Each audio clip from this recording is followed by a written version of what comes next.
Buenas, vamos a hacer un repaso sobre los temas 31, 32, 33 y 48, que son temas relacionados y que vamos a trabajar durante esta quincena.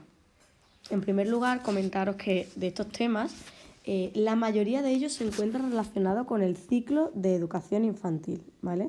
Concretamente, aquí podemos ver que los principales temas 31, 32, 33 estarían relacionados con el ciclo formativo de educación infantil.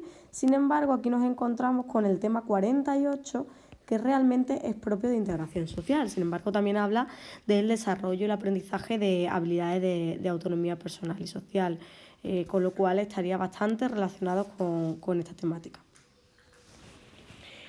¿De qué se nos habla en este tema? Bueno, pues de forma general podríamos decir que se nos habla de lo que sería la educación para la salud. Es decir, tendría relación con todo aquello que desde la educación, tanto formal como no formal, queremos relacionar con lo que sería lo que llamamos la educación para la salud. Es decir, todo lo que está orientado a la mejora de nuestra salud, con lo cual podríamos afirmar que la educación para la salud es un proceso educativo que tiene la responsabilidad a cada persona, a cada individuo, de la defensa de su salud propia, pero también vamos a ver una parte más compleja de salud, que sería la educación hacia la salud de los demás, de las demás personas. Es decir, vamos a tratar la salud como un proceso complejo y completo en nuestro sistema social. La educación para la salud, por tanto, podemos decir que cobra actualmente gran importancia, y también teniendo en cuenta la época que hemos pasado de pandemia, tanto en la educación reglada como en una educación no reglada, una educación más de carácter social. Según autores como por ejemplo Moll, se nos habla que la higiene es la rama de la ciencia que tendría por objeto lo que sería el estudio de las condiciones que influyen en la salud del ser humano. Es decir, todo lo que influye en esta salud del ser humano sería la higiene, por lo cual esa educación para la salud influye a su vez en la higiene personal del individuo y la higiene social, con lo cual aquí incluimos todas las medidas que fomentan la salud y previenen, por tanto, la aparición de enfermedades. Hablamos de higiene así general como de una higiene más específica y orientada a la persona. La salud, por lo tanto, es definida por la Organización Mundial de la Salud como un estado completo de bienestar físico, mental y social. Es decir, hablamos de diferentes variables que influyen en el ser humano, no solamente de ese bienestar físico del que tradicionalmente hemos hablado y de esa ausencia de enfermedades, sino que va más allá, es un bienestar. Por lo tanto, la salud, además de un bien al que habría que aspirar, es decir, un derecho fundamental, como sería la salud de todas las personas, supondría también la salud como una mejora y como un objetivo a nivel social, ya no solamente un objetivo personal, sino como un objetivo a nivel social. Si hablamos de higiene, vamos a diferenciar dos tipos de higiene. Por un lado, la higiene general, como veis, también todo esto tiene relación con lo que estamos hablando de lo que sería la salud. La higiene en general y la higiene individual, teniendo en cuenta que la higiene es la parte de la medicina que estudia los medios propios para conservar la salud. Necesitamos tener una salud con un carácter más individual propia de nuestro organismo, pero también cuidar nuestro entorno para que nuestra salud sea aún mejor, ¿vale? Es decir, sea adecuada. ¿Qué se incluye en cada uno de estos aspectos? Bueno, pues por un lado tenemos la higiene ambiental. Por otro lado, que sería todo lo que influye en el entorno y en el medio físico, la higiene urbana y rural, todas las condiciones específicas de vida en el medio urbano-rural. Luego también la higiene personal o individual, que es el conjunto de medidas ya más directamente relacionados con el aseo personal, la higiene, el vestido, el calzado a nivel ya de la persona. Luego también hablaremos de esa higiene alimentaria, que es todo lo que está relacionado con la nutrición y el estudio de las dietas más equilibradas. La higiene mental, como decíamos antes, no solamente contemplamos la salud como una forma física, sino también va mucho más allá. Y aquí pues podría entrar esta higiene mental o a nivel psicológica de la persona para que así tengamos una salud psíquica adecuada. Y la epidemiología. En este caso, esta ciencia se dedica al estudio de las enfermedades que son transmisibles, y con lo cual si controlamos también este aspecto, como es la epidemiología, controlaremos también lo que sería una salud adecuada a nivel personal y a nivel social. En cuanto a la higiene individual, bueno, pues tendremos que hablar que la higiene individual, dentro de ella se encuentra la higiene específica y la que cada uno de nosotros desarrollamos sobre nosotros mismos, sobre la propia persona, ¿no? ¿De qué hablamos aquí? Hablamos del baño y la ducha, de la higiene en el sistema auditivo, olfativo, gustativo, también a nivel de la piel, ¿no? Todo lo que es el tacto a nivel de la piel y toda la higiene ocular y de los sentidos, en este caso de los ojos, ¿vale? ¿Cuáles serían entonces las alteraciones más comunes? Hablamos aquí de la infancia. Pues bueno, de forma general podríamos hablar que algunas de las alteraciones más comunes que podemos tener en cuenta y relacionadas con la higiene y la salud infantil podría ser el eritema de pañal, que es la inflamación en la zona de la piel, ¿no? Por las zonas recubiertas por el pañal y que puede producir una erosión en ese sentido, en esa zona, por la humedad, por la fricción, ¿no? por tener ahí el contacto directo de una forma continuada. Luego también hablamos de la candidiasis, que sería una infección de la parte más oral, que es del hongo cándida, y es un problema muy habitual en los bebés, donde podemos ver una parte así blanquecina a todo alrededor de la lengua y tal. La pediculiosis, que serían los piojos, que también es una afección a nivel cutáneo, exterior, ¿vale? Del cuero cabelludo habitualmente. Las caries dentales, en la cual pues, bueno, tenemos que tener bastante cuidado con esa higiene dental porque puede provocar la destrucción de la zona dental debido principalmente, en la mayoría de los casos, por azúcares y otros ácidos de los alimentos. Y tenemos también la gingivitis, que sería una inflamación a nivel de los dientes y sobre todo de las encías, y la helmintiasis, que sería lo que todos conocemos como lombrices, que son enfermedades más a nivel parasitario. Estas serían las alteraciones más comunes, pero no son las únicas que podemos encontrar en la infancia, y ahora vamos a ir viendo otro tipo de alteraciones vinculadas ya a algunos tipos de higiene concreta. A nivel legislativo, bueno, pues nos encontramos ahora mismo un poco en proceso de cambio de legislación en educación infantil, como ya bien sabéis, y si atendemos al Real Decreto 95/2022, que es el más reciente, nos vamos a encontrar que en educación infantil trabajamos dentro del área de conocimiento, trabajaremos el área de crecimiento en armonía, que sería una de las áreas de conocimiento que se trabaja en educación infantil, y dentro de esta los saberes básicos que se proponen. El C sería los hábitos de vida saludables para el autocuidado y el cuidado del entorno. Este sería un poco pues, el área más relacionado que tenemos en educación infantil. Sin embargo, de una forma indirecta, a lo largo de las diferentes áreas de conocimiento que trabajamos en educación infantil y de los saberes básicos, vamos a trabajar, por supuesto, también la higiene, la salud y la salud social, ¿no? De nuestros niños y nuestras niñas desde la primera infancia, con lo cual es algo que vamos a estar trabajando habitualmente, especialmente en la adquisición de hábitos desde la primera infancia para que el niño y la niña aprenda pues, ese desarrollo personal y social para unos correctos hábitos de vida saludable, ¿vale? Por otro lado, en la LEA, en su artículo 30, pues se recoge la importancia de trabajar determinados contenidos de tratamiento transversal. En este caso, podríamos hablar perfectamente de educación para la salud como uno de los contenidos de tratamiento transversal fundamentales a tener en cuenta en la organización de la educación infantil.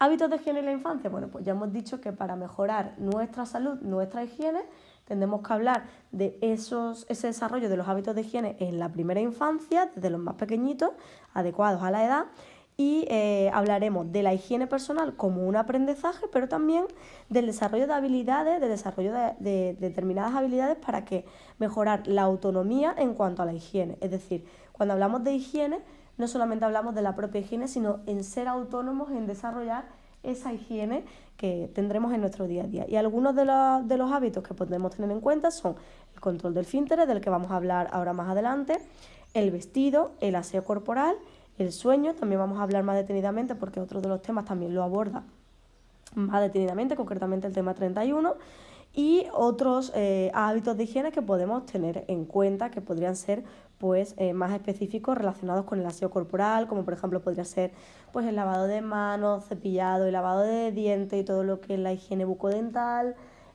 todo lo que es el cuidado de la piel, etcétera, etcétera, etcétera. Además, tenemos que tener en cuenta que todos estos hábitos van a ser desarrollados a través de determinados programas de hábitos que se desarrollan en la infancia. Bueno, pues el primero de ellos, como decíamos, vamos a hablar de todo lo que es la actividad física, el descanso a distintos niveles, ¿vale? Cuando hablamos del descanso infantil, bueno, tendremos que decir que el descanso es la recuperación que viene después de la realización de unas determinadas actividades. Es verdad que siempre relacionamos sueño con descanso, pero no tiene por qué ser así, como vamos a ver ahora, sino que nos encontramos con que todos los organismos después de una actividad generan esa necesidad de descanso, de calma, de vuelta a la calma, para tener así un correcto equilibrio, ¿vale? Siempre vamos a ir buscando ese equilibrio. ¿Cómo se consigue ese descanso? Pues simplemente puede ser mediante la inactividad, mediante la relación con otras personas o con uno mismo, o mediante el sueño, que es principalmente la mayor medida de descanso que tenemos en el ser humano. Por tanto, toda actividad física genera una necesidad, que sería esa necesidad de descanso, y tiene que existir, por tanto, un equilibrio. ¿Qué ocurre si no existe el equilibrio? Que se produce la fatiga. Esa fatiga es esa descompensación entre el equilibrio que hay entre actividad y descanso, ¿vale? Cuando no existe ese correcto equilibrio, pues aparece, por tanto, la fatiga y podemos tener unas señales de alerta a las que llamamos índices de fatiga, que indican cuándo es necesario descansar. Esto es bastante importante en nuestros niños y niñas. Por lo tanto, por lo que respecta a la infancia, es imprescindible esa evolución del equilibrio entre actividad y descanso, y responde también a la maduración organofuncional que va ligada al desarrollo del sistema nervioso, a la maduración motora, cognitiva, afectiva y a factores individuales y pautas educativas. Es decir, ese equilibrio está influido por un montón de factores que tienen que equilibrarse, nunca mejor dicho, para que este descanso sea adecuado. Por tanto, ¿qué es la actividad? Tendremos que definir qué es actividad. La actividad se establece como el proceso a través del cual el niño o la niña entra en contacto con el entorno, constituyéndose una fuente de aprendizaje y de desarrollo. Por lo tanto, la actividad es una actividad, nunca mejor dicho, una actividad esencial. ¿Para qué? Para el descubrimiento del entorno, también para diferenciar, vamos a diferenciar aquí lo que es ejercicio y movimiento, es decir, no podemos relacionar actividad simplemente con ejercicio o movimiento.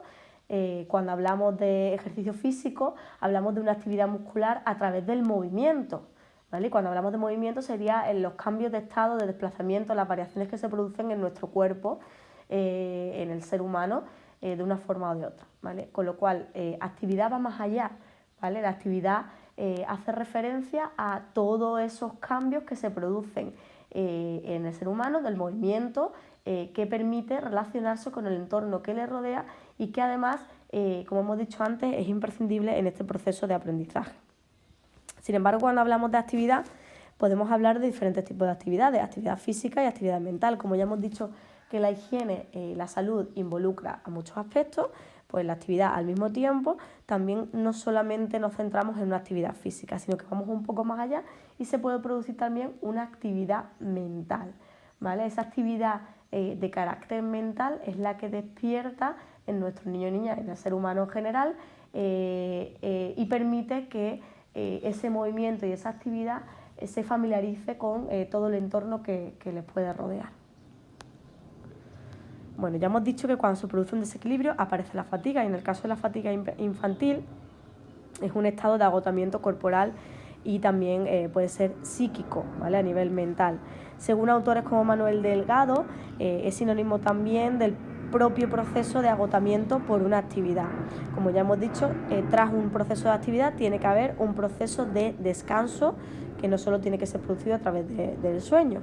Y al igual que existen diferentes tipos de actividades, pues también existen diferentes tipos de fatiga. Por un lado, la fatiga física a nivel muscular, a nivel corporal, y la fatiga psíquica, que sería una fatiga más relacionada con el sistema nervioso o el sistema central, en el cual pues, el niño o la niña tiene un agotamiento pues, a nivel más mental. La actividad que se realiza a lo largo del día produce fatiga, puede desaparecer a través del descanso nocturno, lo que sería el sueño, a través de la relajación muscular y también con el propio cambio de actividad o la inactividad incluso, ¿vale? Si hablamos del sueño como uno de los principales medios que hemos dicho de descanso, tendremos que tener en cuenta las necesidades que tienen nuestros niños y niñas para esa recuperación después de la actividad en el organismo, atendiendo a las edades que se produce este descanso, ¿no? Que sería concretamente el sueño. En resumen, como podemos ver aquí, vamos a ver que el sueño nocturno siempre va de menor a mayor en nuestros niños y niñas más pequeños, es decir, desde tener un sueño nocturno de menos horas hasta finalmente producir un sueño nocturno de más horas. Y sin embargo, por otro lado, el número de siestas o lo que sería el sueño diurno va disminuyendo hasta llegar a no necesitar incluso ningún tipo de siesta durante el día, ¿vale? Finalmente nos vamos a encontrar con que esas horas de sueño nocturno van incrementando, siempre teniendo en cuenta que las horas total del sueño disminuyen hasta que finalmente el sueño nocturno es el que aborda totalmente la recuperación final o el total de horas de sueño final de niños y niñas. En este caso, cuando hablamos de sueño y descanso, tenemos que tener especial hincapié en que este sueño o descanso debe siempre tratarse o trabajarse con nuestra familia como uno de los hábitos más determinantes de la salud del niño. Es decir, siempre vamos a estar en consonancia y trabajando con las familias, tanto en el sueño diurno como en el nocturno, especialmente en nuestro caso, cuando hablamos de educación infantil, vamos a prestar especial hincapié a lo que sería el sueño diurno y cómo este podría complementarse con el sueño nocturno para favorecer unos hábitos adecuados en el niño y la niña de forma global. Tenemos que tener también en cuenta que a veces puede ser que los hábitos familiares de sueño y de descanso no sean demasiado correctos. Es en este caso cuando podemos hacer una intervención para trabajar con las familias de una forma respetuosa, para que tengan pautas y herramientas adecuadas y trabajar así lo que sería el sueño de sus niños y niñas. En cuanto a los trastornos del sueño, bueno, pues como en todos los hábitos, todos los hábitos que desarrollamos y todos los entrenamientos que desarrollamos en nuestros niños y las niñas, tendremos a veces una serie de trastornos cuando estos no se producen de una forma adecuada. Los trastornos del sueño, podríamos hablar de una serie de disomnias, que son trastornos relacionados con la cantidad y la calidad del sueño, pues, por ejemplo, el miedo a la oscuridad, el no querer dormir solo, insomnios que pueden producirse pues, por determinadas circunstancias, la narcolepsia, que sería la necesidad de dormir casi en cualquier momento y cualquier lugar. Luego tendríamos las parasomnias, que hay que tener ya especial cuidado con ellas, como por ejemplo podrían ser las pesadillas, terrores nocturnos, sonambulismo, bruxismo. Y luego también nos podemos encontrar trastornos debido a alteraciones médicas, ¿vale?, que se pueden producir en nuestros niños y las niñas por determinados tipos de alteraciones a nivel médico, incluso a nivel de enfermedades mentales en algunos de los casos más concretos, ¿vale? Y luego, por otro lado, también hablaríamos de trastornos sobre los que no tenemos suficiente información como para ser considerados trastornos del sueño y tenemos que recabar más información o esperar al desarrollo evolutivo de nuestros niños y niñas. En cuanto al tratamiento educativo, ¿cómo tratamos estos trastornos que pueden ir apareciendo? Bueno, deciros también, que aquí en el simbolito más, si pinchamos, nos va a llevar a un enlace para tener aún más información sobre los diferentes trastornos que tienen nuestros niños y niñas en las etapas de educación infantil en el sueño, ¿vale? A través de la Asociación Aragonesa de Prosalud Mental podemos entender un poco más cuáles serían estos trastornos del sueño y a qué repercuten en nuestra infancia.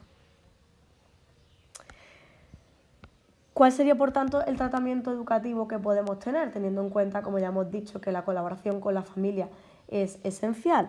Bueno, pues siempre cuando existen unas alteraciones del sueño tenemos que tener en cuenta que a veces estas pues, son simplemente pasajeras, temporales y no están relacionadas con ningún tipo de de causa de problemas físicos o psicológicos y van a ir desapareciendo con el tiempo. Sin embargo, sí que es verdad que tenemos que abordarlas, ya que en ocasiones vamos a tener la necesidad de que nuestros niños o niñas descansen de una forma adecuada, ya que, como hemos dicho antes, esto le va a repercutir en su actividad del día a día.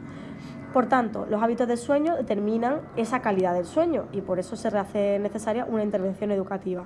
Muchos niños y niñas o también adolescentes tienen muchos problemas con el sueño porque habitualmente utilizan el entorno, el espacio en el que es su dormitorio, su zona de descanso y de dormir para otras actividades de mayor actividad, como por ejemplo serían jugar, leer, ver la tele, escuchar música, y a veces el descanso en este entorno puede hacerse difícil. También está muy relacionado el consumo de bebidas y de comidas que pueden ser estimulantes justo antes de dormir o en las horas cercanas al descanso. Por ello se hace necesario un entrenamiento adecuado para introducir unos hábitos adecuados del sueño. Es importante tener en cuenta también las características individuales de cada niño, no todos los niños son iguales, entonces lo que a veces nos parece que es un sueño adecuado para un niño o más adecuado para un niño no lo es porque tiene a lo mejor mayor nivel de actividad.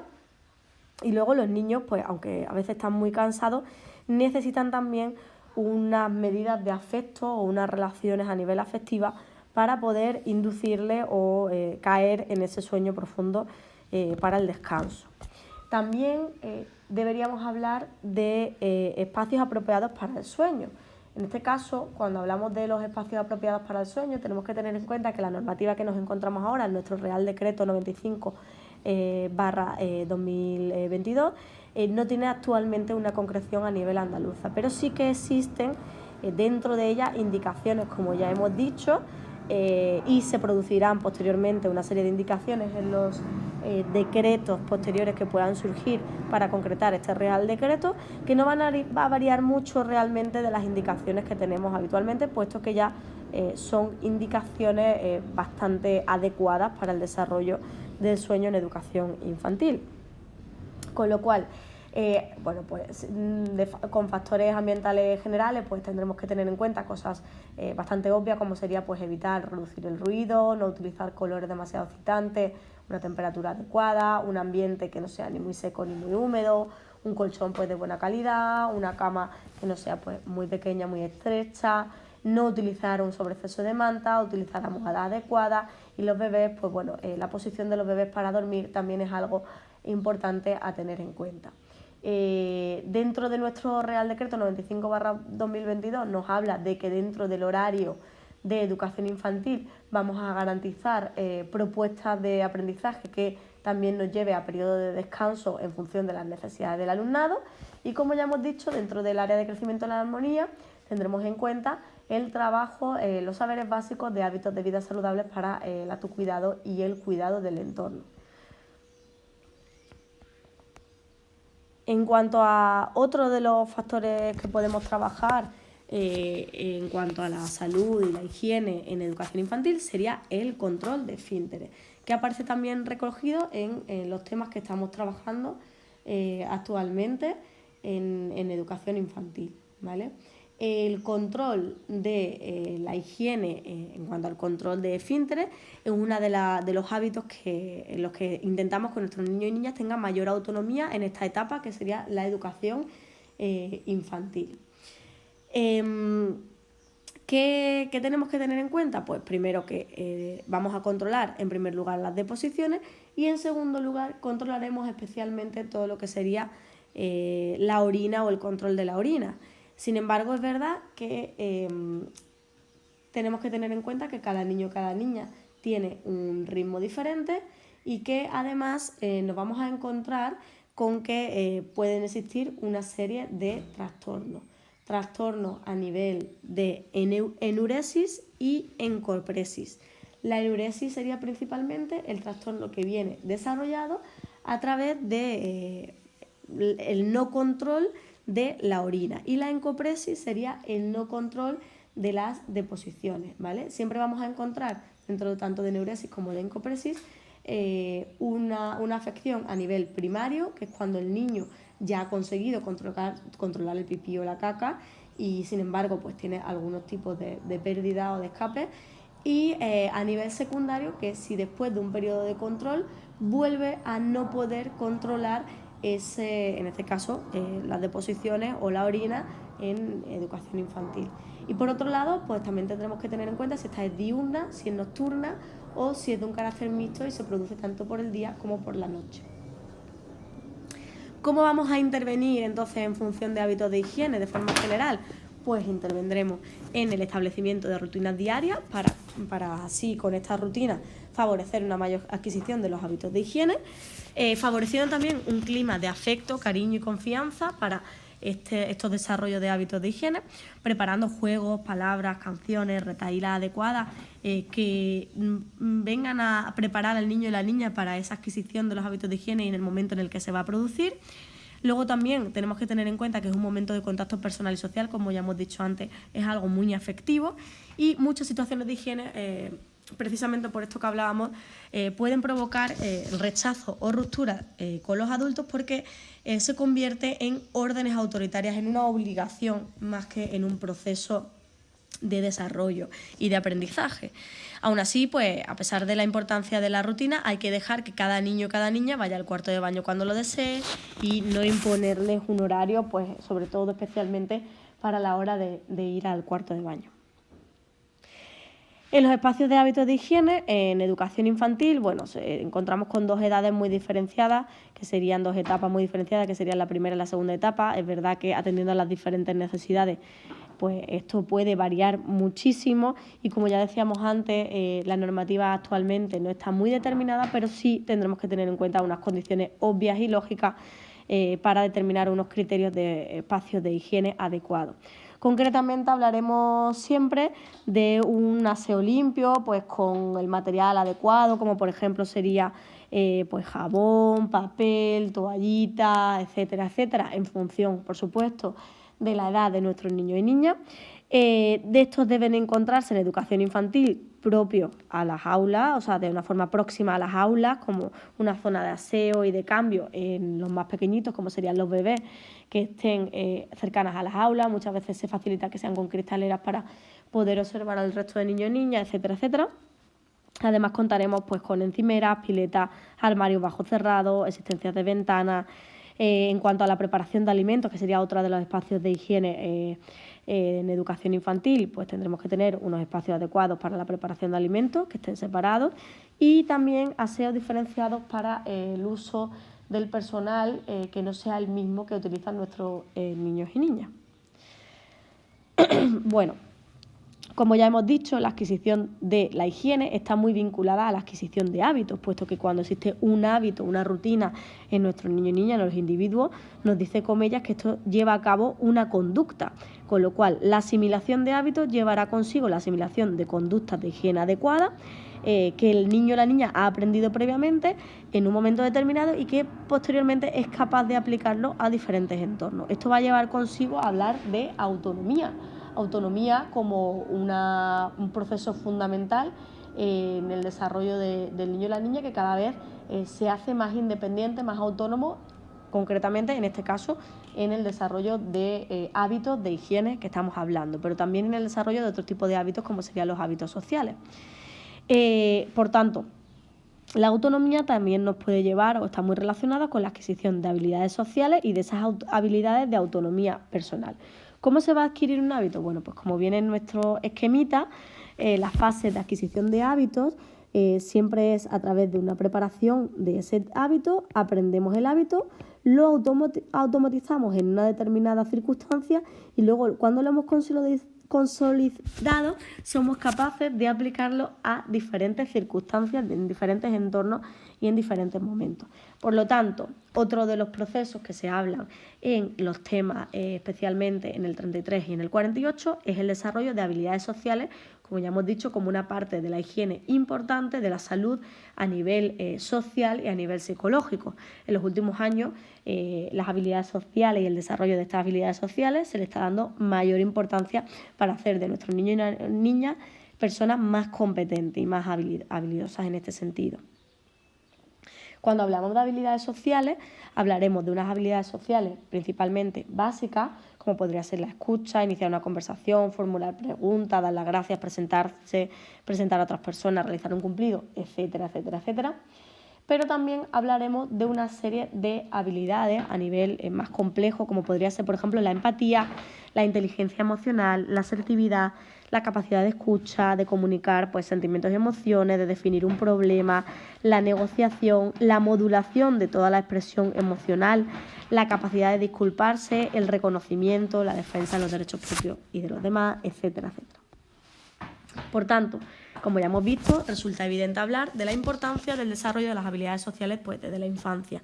Sin embargo, en los últimos tiempos prestamos especial hincapié, énfasis a la importancia no solo de los componentes concretos de habilidades observables, sino también habilidades para producir y poner en marcha continuamente comportamientos habilidosos en todas las situaciones y en cualquier momento.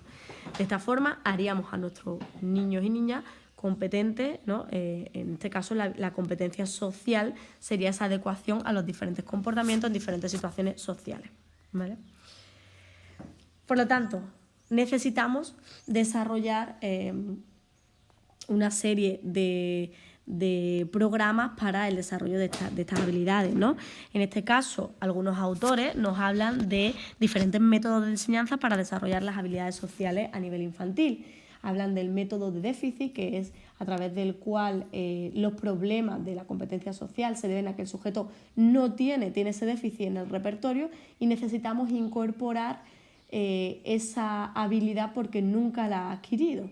Con lo cual tiene que presentarse una serie de modelos apropiados para incorporarlos dentro de su repertorio de conducta.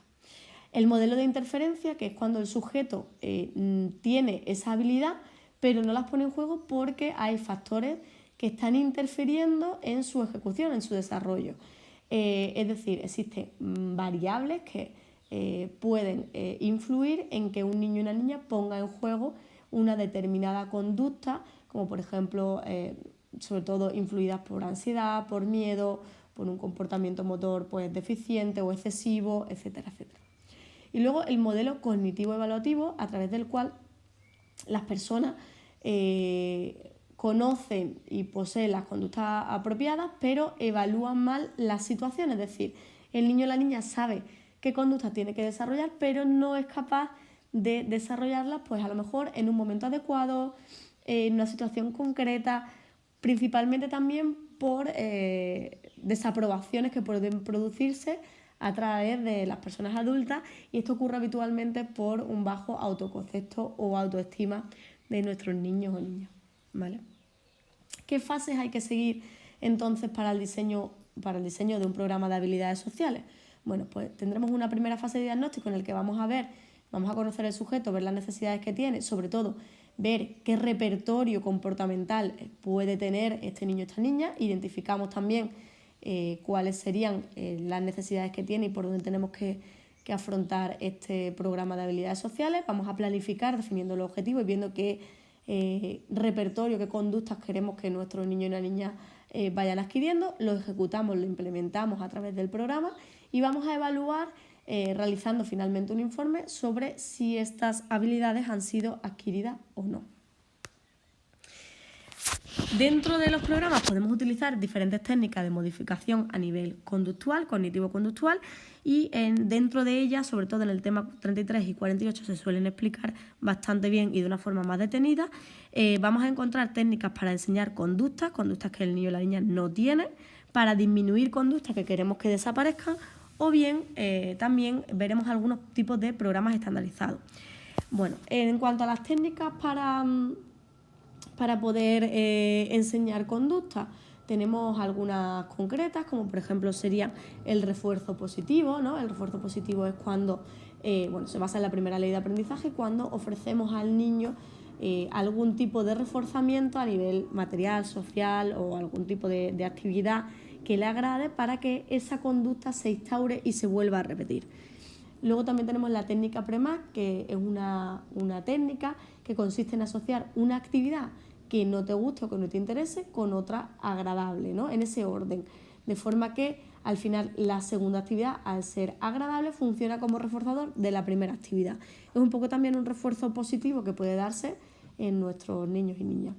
La imitación, bueno, es algo que utilizan habitualmente en su día a día los niños y niñas, ¿no? Y que sobre todo lo que habla es que muchas conductas al final se acaban adquiriendo por imitación de modelos, observando y repitiendo lo que hacen o lo que dicen. Y luego la técnica de moldeamiento o de aproximaciones sucesivas, en la cual conductas que a lo mejor son más difíciles su adquisición, vamos poco a poco reforzando ese acercamiento paulatino a la conducta final que queremos obtener. En cuanto a las técnicas para disminuir conducta, tenemos la retirada de atención, en la cual no prestamos ningún tipo de atención al niño y la niña, con lo cual no hay, por tanto, ningún tipo de refuerzo. Luego también tenemos el tiempo fuera, que también al final es una forma de no darle un refuerzo al niño y la niña durante un periodo breve de tiempo, y acabamos también de una forma que sería aislándole, retirándole la atención.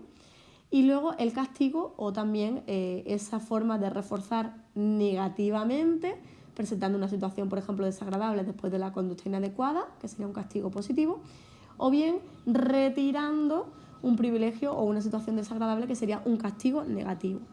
Por otro lado, tenemos también programas estandarizados que se han ido desarrollando a lo largo del tiempo. Los más conocidos, por ejemplo, son pues, el programa de habilidades de la vida diaria de Miguel Ángel Verdugo, que es bastante conocido, y el programa también de habilidades sociales, que se desarrolla también con personas con diversidad funcional habitualmente, y luego de Carballo el programa de habilidades sociales, que también está dirigido a jóvenes y adultos y es bastante conocido. Como ya hemos dicho, a pesar de que existan programas y proyectos dirigidos especialmente a esto, es muy importante la colaboración con la familia. En la LOMLOE, en su artículo 1, ya se establece en el apartado H el esfuerzo compartido por alumnos, familias, profesores, centros, administraciones, instituciones y el conjunto de la sociedad. Y en el H-bis se afirma pues, la importancia del reconocimiento del papel que corresponde a padres, madres y tutores legales como primeros responsables de la educación de sus hijos. Es decir, necesitamos esa colaboración de los profesionales con la familia. Cuando el niño al final va a un centro de educación infantil, lo que pretendemos es compartir esa labor educativa e ir trabajando en la misma dirección. ¿Vale? La colaboración de las familias con el centro bueno, pues es uno de los principios fundamentales de la educación infantil, como hemos podido ver aquí en la LOMLOE. Y tenemos que tener en cuenta pues, 3 aspectos fundamentales: que deben existir unas líneas de tratamiento y de trabajo común, una información fluida entre las dos partes y una formación también a las familias para desarrollar con ellos y dotarles de herramientas y de hábitos que puedan implementar con sus niños y niñas. Una de las formas que se está desarrollando tradicionalmente, teniendo en cuenta la coordinación que debe existir entre los agentes, los programas de intervención. Ya hemos visto que podemos contar con diferentes agentes, no solamente con el profesorado de la familia, sino también con la totalidad del equipo educativo, los EOE, el profesorado de PT, el profesorado de apoyo de refuerzo, los servicios sociales, primario o especializado, las asociaciones, voluntariado, AMPA, servicios públicos, profesionales externos, etcétera, etcétera. Teniendo en cuenta toda esta red que nos encontramos hoy en día en nuestras escuelas o en relación con nuestras escuelas, no podemos olvidar que al final la necesidad de educar a un niño o una niña es tarea de todos, responsabilidad de todos. José Antonio Marina nos dice que para educar a un niño hace falta una tribu entera, y esto es lo que pretendemos desde las escuelas de educación infantil.